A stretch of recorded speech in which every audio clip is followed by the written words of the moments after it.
What's that sound? It's for amusement only, the EM and Bingo Pinball Podcast. Welcome back to For Amusement Only. This is Nick Baldridge. So, what's been happening? In the past 2 weeks, I've continued to work on and improve my multi-bingo game. I'm up to 8 games, fully emulated, and a 9th in progress. As of this moment, I have United's Zingo, which has no extra balls, Leader, which was the first game United produced with extra balls, Bally's Bright Lights, the first 6-card bingo, Broadway 51, which is a real rarity, emulated, Coney Island, 3-card bingo and the first with extra balls for Bally, Spotlight, the first bingo with advancing odds, Atlantic City, Palm Beach, and currently I'm working on United's Stars, followed by United's Circus. Now, each of these games is unique. Some of them have guaranteed features which are given to you, and some of them have really complex portioning. So let's talk about Leader, for example. Dennis Dodell was amazingly helpful. This game, there's not a whole lot of information about it online, and I've really struggled with some of these really early games trying to figure out exactly how certain things worked. Especially with United, where Linderant was doing things which were completely different from Don Hooker. You know, they had circuits which would do the same thing, but they would do it in a completely different way. So I really wanted to know how these machines functioned in order to emulate them appropriately. In Leader's case, the assumption could be made that for each coin that you put in above the first 3, which gave you your first 3 bingo cards, you would be guaranteed an extra ball.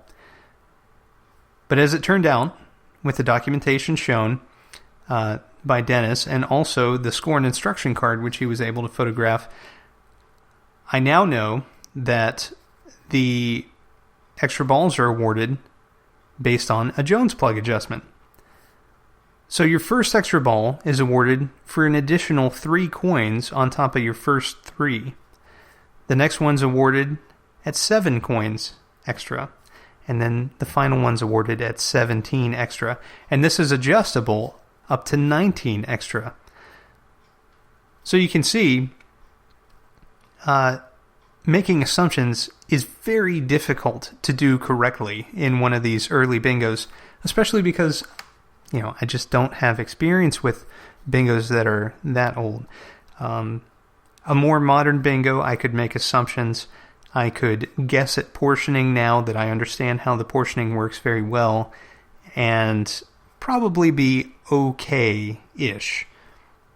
But something like that with a guaranteed advance that only happens at certain intervals is something that I couldn't have guessed.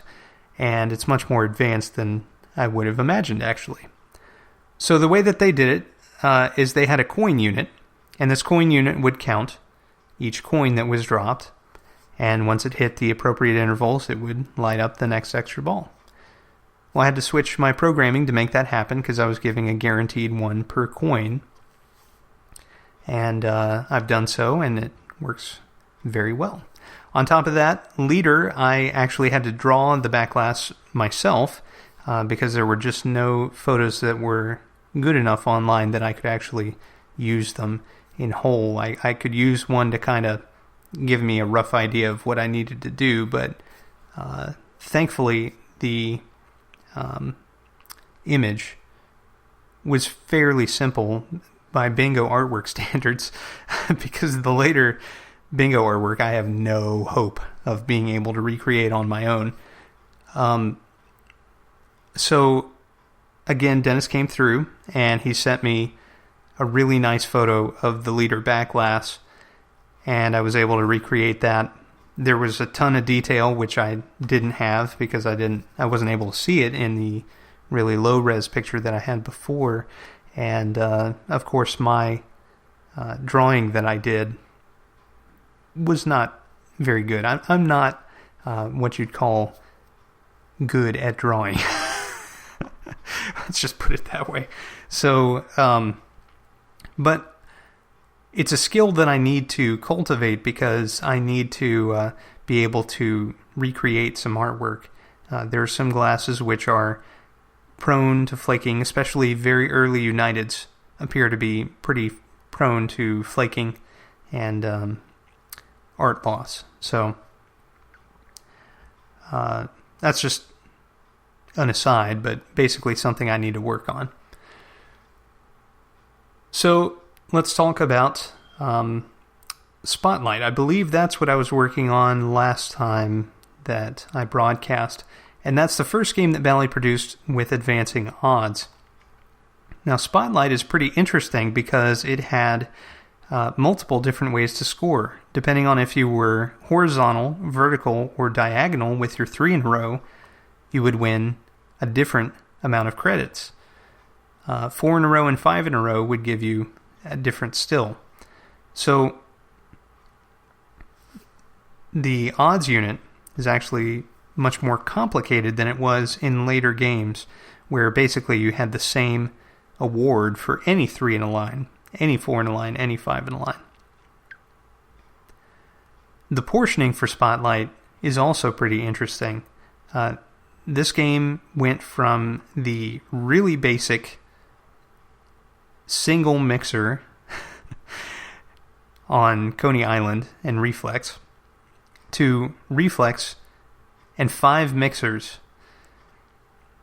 And depending on what was advancing, be it odds, features, or extra balls, different portions of that circuitry were active. Also, this game had pick-a-play, which also changes the portioning. So if you're playing just for extra balls purely, then certain portions of the circuit are cut out that wouldn't be if you were playing for, say, spotted numbers or what have you.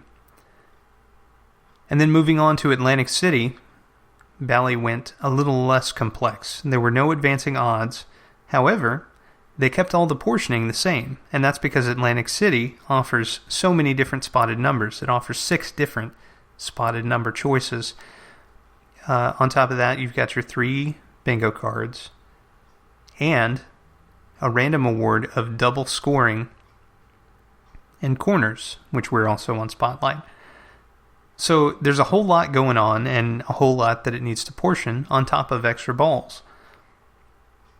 So it's pretty amazing to me just how quickly the difficulty ramped up as far as how the portioning functions in each of these games.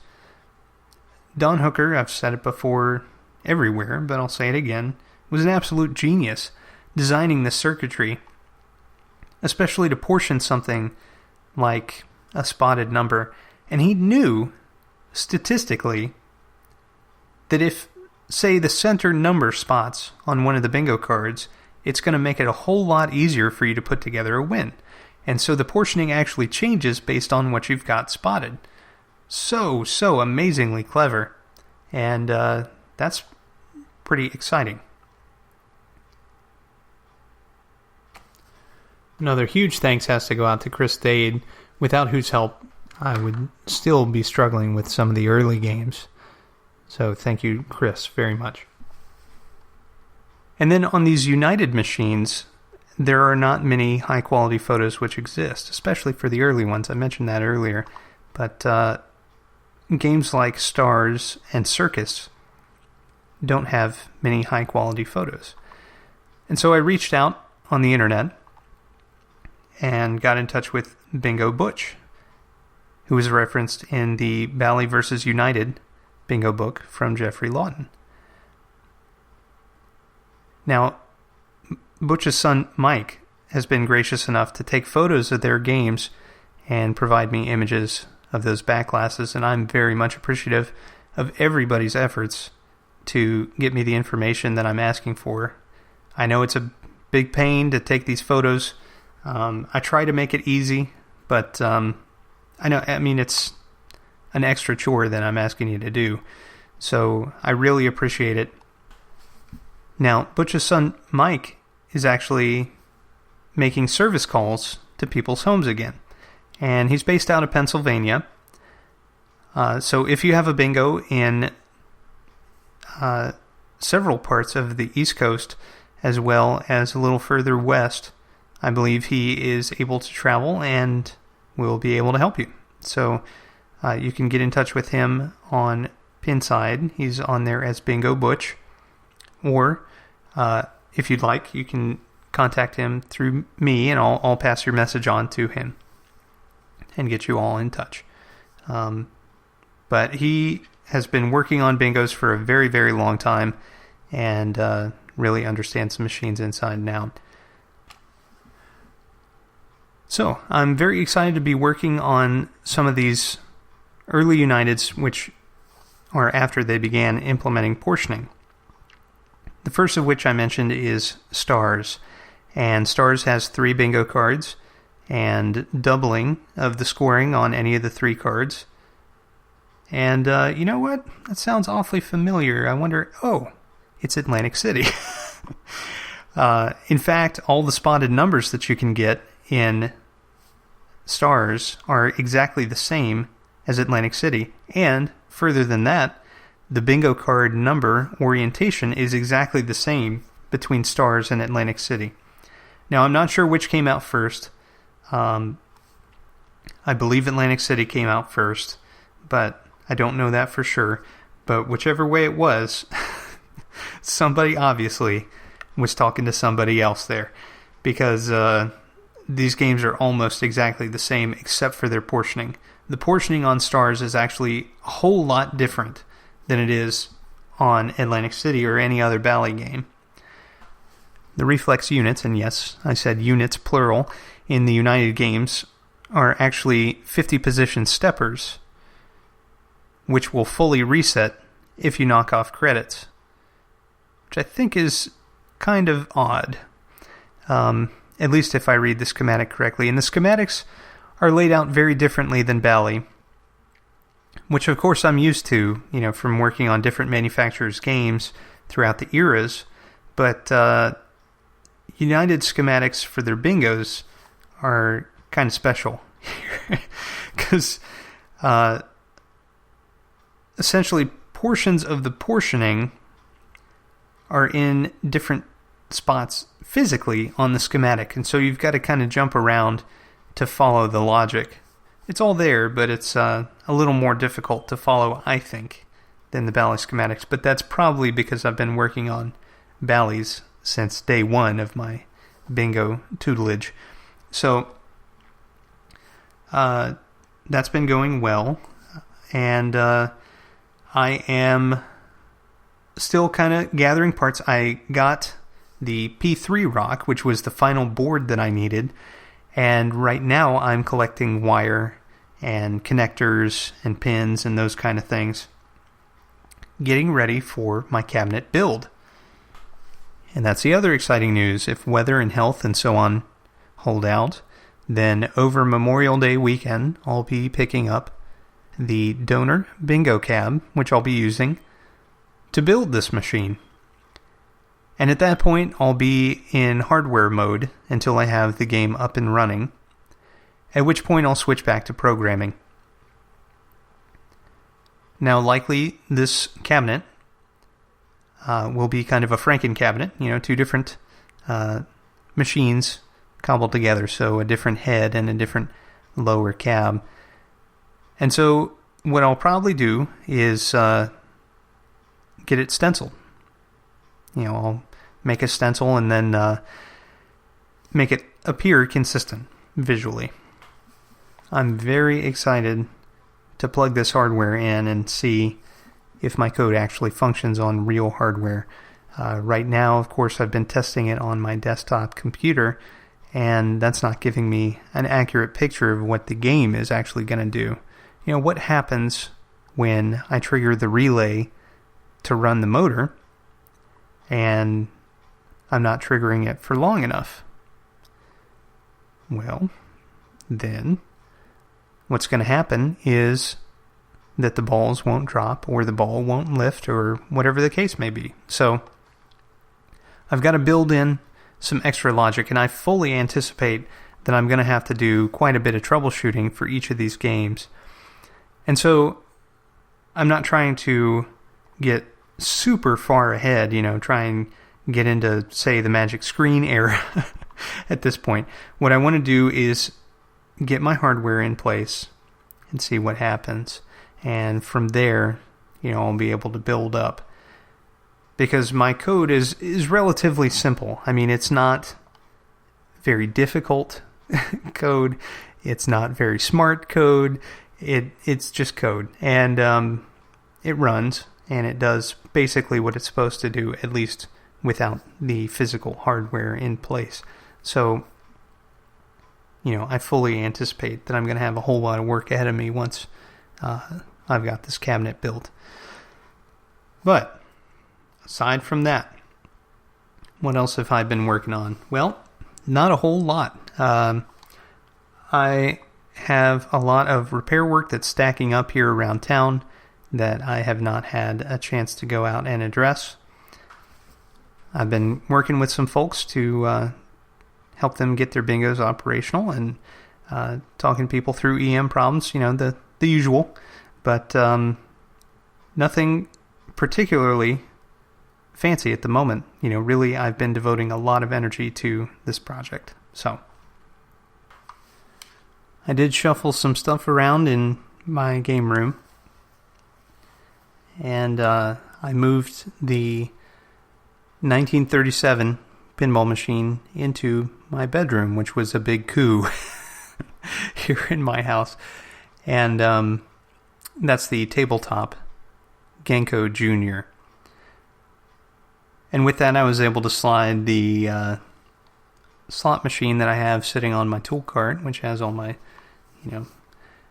rubber rings and pinball fixing supplies in it. And now I've got a gap where I can fit this new bingo cab. So I'm pretty excited about it, as I've mentioned about 17 times so far. I've talked before about how the code is open source. The only thing to note about my publicly accessible code is that it's not constantly up to date. I'm actually working from a separate repository from my day-to-day coding, and when I finish huge milestones, basically I'm going to make a big drop of new code into that repository. At the moment, I think it's only got Coney Island, and that Coney Island is several versions behind the version that I'm working on right now. And there have been many changes and improvements. So I'll be making another code drop here at some point soon. But of course, everything in time. So let's move on to today's featured game, shall we? Last time we talked about Bally's 2-in-1, and this time I wanted to talk about another Bally 2 player. It's Bally's 1965 50-50. 50-50 is an interesting game. It didn't have an extremely high production. There were only 580 units produced, according to IPDB. And the playfield mechanics are interesting. There are 9 different mushroom bumpers, 3 white, 3 red, and 3 blue.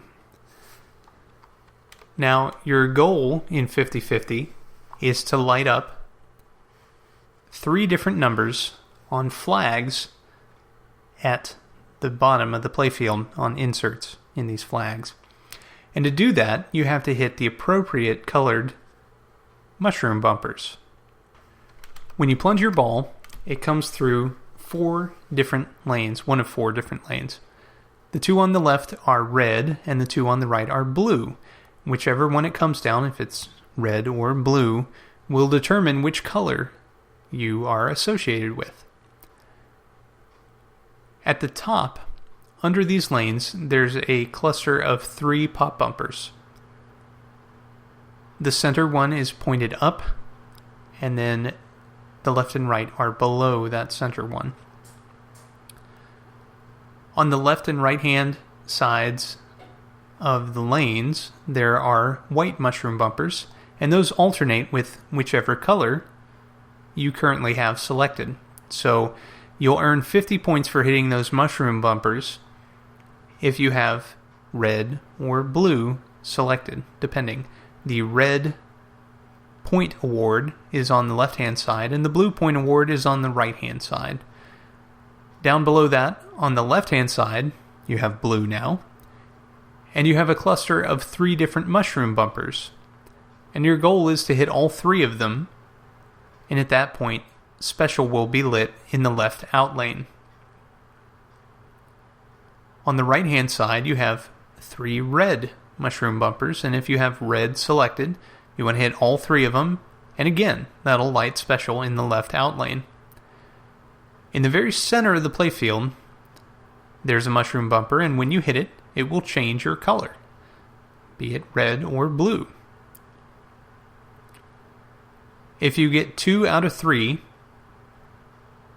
of either color, it will open the ball return gate in the right out lane, and this will just return the ball to the shooter lane, at which point you can launch it back into play and change your color. I think this playfield layout is pretty interesting. It's a neat idea. In practice, I'm not sure how well it would work. Of course, if you were playing with another person, I think it would be very good because you could challenge each other to do better than the other. That's pretty neat. But we haven't talked about the artwork yet, so let's hold our horses, shall we? The artwork on the playfield plastics is actually very good. The whole theme of this game is that you're at a carnival. And there's a roller coaster in the background on the back glass. And you've got a couple different carnival games in front. And then in the foreground, you've got a man and a woman that are at a milkshake counter or a malt counter or wherever they are, and the waitress has just handed them their drink. Now, it may just be the low resolution of this picture, but in the artwork that I see, the people appear to have no pupils. And that's a little odd. But this particular glass that I'm looking at is very faded, and so it's possible that, some of the color has leached out of their eyes. It's just kind of creepy to look at. Otherwise, pretty cool, and looking at the playfield plastics again is very neat. You've got that carnival theme repeated. Merry-go-round, Ferris wheel, roller coaster, and lots of people. I think that's pretty great. And then the playfield artwork is not very distracting. You've got a couple of sunbursts in the center of those clusters of mushroom bumpers. And then the left and right hand sides of the playfield are colored yellow and green. And you've got some explanatory text on either side. But again, nothing that really jumps out in your face. You've got your flags on the left and right hand side, which are what you're trying to light up. And that's pretty much it. Your pop bumpers score 1 point each. But when you light them up, which I'm assuming happens when you hit certain targets, I'm not sure if you have to hit all 3 mushroom bumpers in order to light them or exactly what needs to happen, but when they're lit, they score 10 points. You can also light your slings for 10 points as well, and by default they award a single point. Now, when you hit the mushroom bumpers, when you've got that side lit, you earn 50 points, which is the same as the award on the alternating mushroom bumper up at the top, which is pretty cool. This game has 4-digit scoring and 4 actual reels, so that means that you can score a maximum of 9,999 points before the machine rolls over. The cabinet graphics continue the theme of 50-50, and they divide between red, white, and blue. On the lower cab, the red and blue intermingle as arrows pointing towards the front legs, and those arrows have 50 and 50 written on them. It's pretty cool. I've never played this game. If you have, I'd certainly love to hear about it. What did you think? I tend to prefer mushroom bumpers as kind of an added thing that you have to hit, and not necessarily the main thing. For example, if I'm using them to trigger zipper flippers or something of that nature, then I do happen to like them quite a bit. The little playfield animation that they provide is whimsical and interesting, but if they're the only target really to hit, I'm less enthused about them. And this game, that's pretty much what you're shooting at, is only mushroom bumpers. Now, they do change it up by having different colors, but I'm not sure how great of a player it is, just based on looks alone. So, again, if anybody has experience, I'd love to hear it. Unfortunately, I think that'll do it. Thank you very much for listening. My name again is Nick Baldridge. You can reach me at foramusementonlypodcast@gmail.com, or you can call me on the Bingos line. That's 724-BINGOS1, 724-246-4671. You can listen to us on iTunes, Stitcher, Pocket Casts via RSS, on Facebook, on Twitter, at Bingo Podcast. You can follow me on Instagram, also at Bingo Podcast. Or you can listen to us on our website, which is foramusementonly.libsyn.com. Thank you very much for listening, and I'll talk to you next time.